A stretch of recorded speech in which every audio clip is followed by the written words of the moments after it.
How does a person answer why something happens? When you look at the findings in different fields, scant is the part of life in which we live. To attain the highest values. Before we go into that in more detail, let's just talk quickly about professional sports coaching in general. And what have you learned from these three guys, from others around you? What is the nature of that ability? What makes a good coach? Oh, look, I think coaching is just teaching, and it's trying to take sometimes complex ideas and just make it super simple and super palatable for everybody. And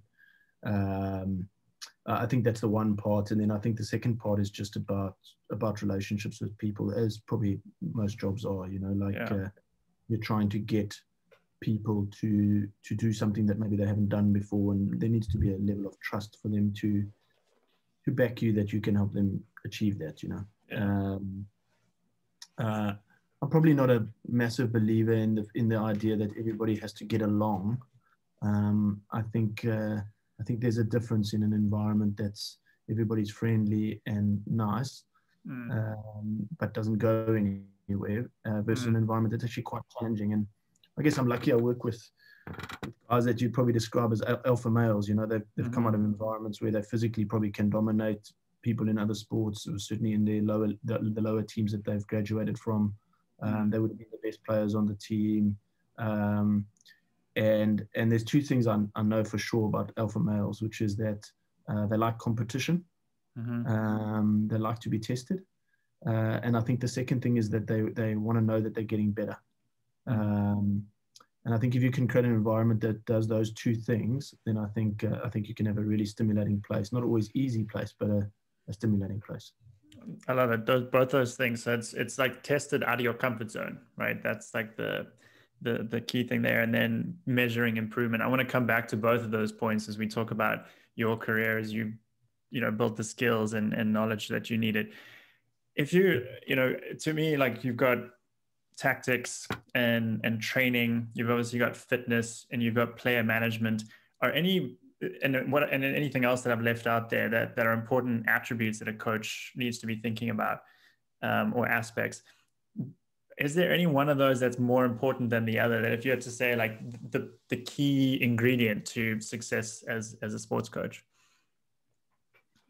Yeah, I think probably the penny has only dropped for me maybe over the last couple of years, which is that Jake, that coach we were talking about earlier, he always used to say, you're never going to invent anything new in the game. You're not going to come up with an idea that somebody hasn't already come up with. There's only and maybe it's gone out of fashion now, but if you look back at a game 20, 30 years ago, you're going to see that same idea that you've just thought is a genius thing, and he's right in that. And so the secret is actually probably like any little business or any big business, it's just about doing a lot of small things really, really well. It's about creating real accountability. What am I supposed to do?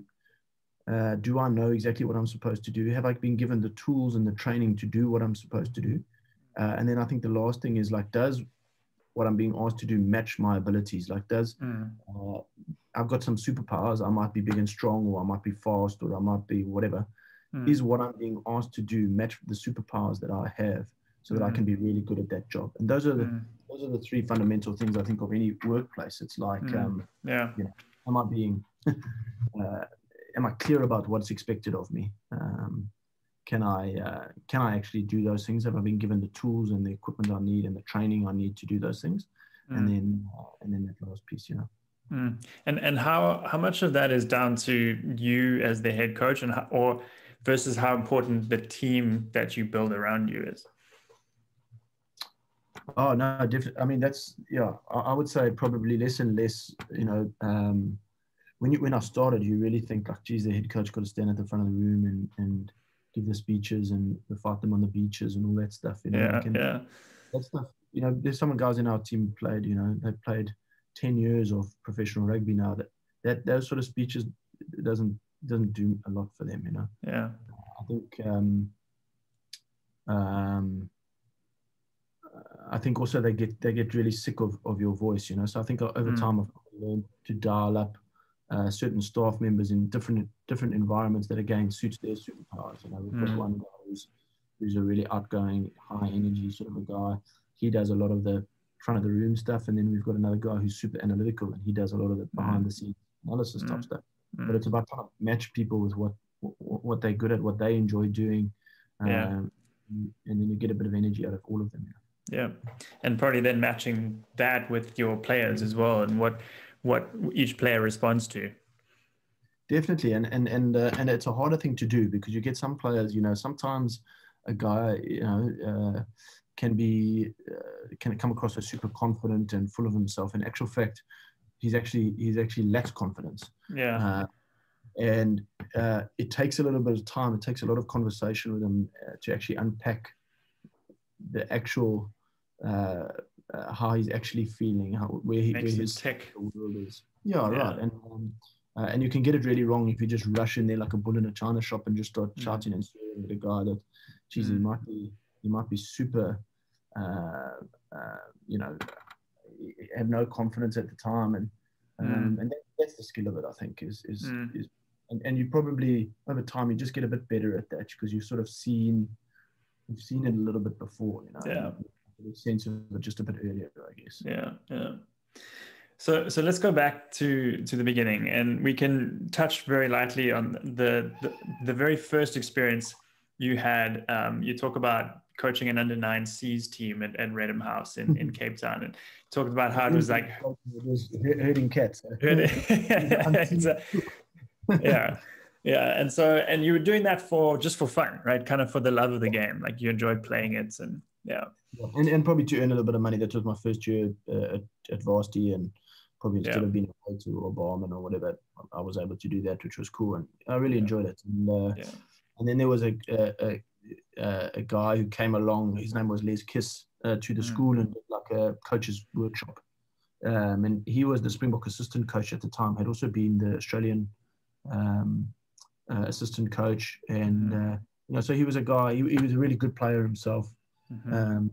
Guy obviously with a lot of experience in the game and a great character.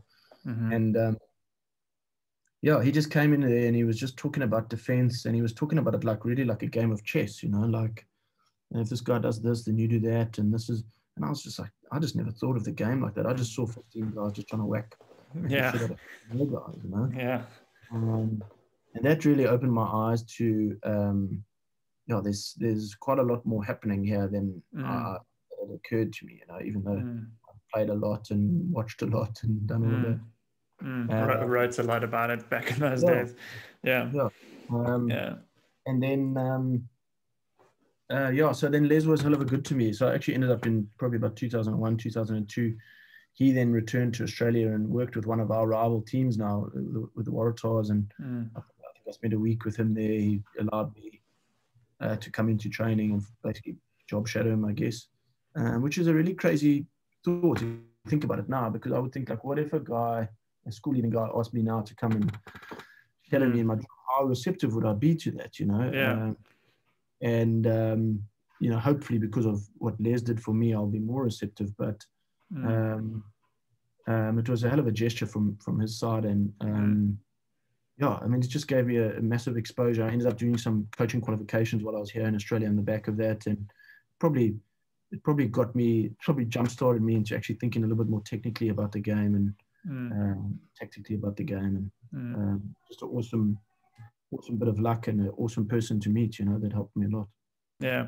But still, would it be fair to say at that time, you still weren't taking it seriously? Like you were looking at a job in media, sports media, like a few other, Yeah, I actually probably never thought I wanted to coach professionally, even maybe still now.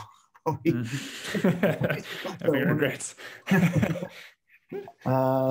And then what happened was, so I'd done some work at the Brumbies, which is a professional team here, and then I'd moved to the Western Force, and I was there, and I'd done I think a season or two there, maybe a season, and then I wasn't coming back. I wanted to join the family business back home, because my view was that I could coach rugby at quite a high level, at a varsity level, sort of part-time, but not it be my career and have to uproot my family and move around all the time.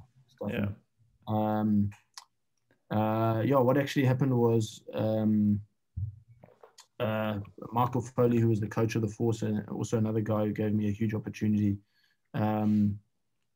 He was asking me to come back for the previous season, and I said no. And eventually I said, look, I'm sorry, I've made the call. I'm not going to come back, and I think you should move on and look for someone else. And then my wife was in an armed robbery on the Friday in South Africa, and she was pregnant with our first baby, and it was just quite a hectic thing. And anyway, I was actually on the phone to her when it happened as well. So I was speaking on the phone, and we heard all this screaming and stuff. It was a crazy experience, and I think in the back of that, we just decided, look, let's just get out of South Africa for a couple of months and just take it easy. And so I phoned Foles back on the Saturday, or texted him back and said, listen, we've reconsidered, we'd like to change our minds and come. And it was funny because he just sort of said, like, he after trying to get me to come, me saying no, and then waking up the next morning and suddenly saying. So then we thought, okay, I'll just give it another try for another couple of months while that all calms down. Still with a view, not doing it full time. And then I think just probably enjoyed it more and more as I got into it. We've settled well in Australia, and so it's. I don't think there was ever a conscious decision. Like, well, I guess there was then in a sense, but I wanted to do this full time. Yeah. A lot of other factors conspiring to that, and then it just kind of aligned to something that made you happy, made the family happy, and something. One of the key things I'm seeing in preparing for this is just you kept learning, and so there was never a time where you felt comfortable in a role. By the sounds of it, you always felt like you were learning more and more and teaching yourself. You're very kind of proactive with that learning. So I remember that concept that you spoke to me about ages ago, which is that the cycle of growth is sort of like unconsciously incompetent, then consciously incompetent, and then you sort of, and it's definitely like that. When you start out, you're like, geez, this is straightforward, this is easy. We had my first season, I think I was running the defense, and I think we did really well, and you're like, geez, we're flying here. This is easy. And then you suddenly realize, actually, come back to it. And then you start to realize, geez, actually, I know nothing. Then you're about like your third or fourth season, you're almost like afraid to stand in front of the team because you're thinking, geez, these guys are going to call me out for a charlatan, And then it almost like goes back, I reckon, in the cycle, which is like, actually, why was it working when I didn't know anything? It's because I kept it super simple. Now that I know like a little bit more stuff, you're trying to get stuff in, and you're trying to like teach everything. Actually, there's a little bit of just actually when I didn't know anything and I just was coaching my limited world, it was working. The players understood what I wanted from them, even though it was pretty basic. They were doing it. That's such a good point. It's so true in so many aspects, right? Like, you overthink things when you get a little confident, when you get a bit of success, and that's when you get in trouble. Yeah, no, definitely. My coaches will tell you I do that all the time. It's an easy tendency. What's important now? So the little acronym WIN. What's important now? What's important now? Yeah.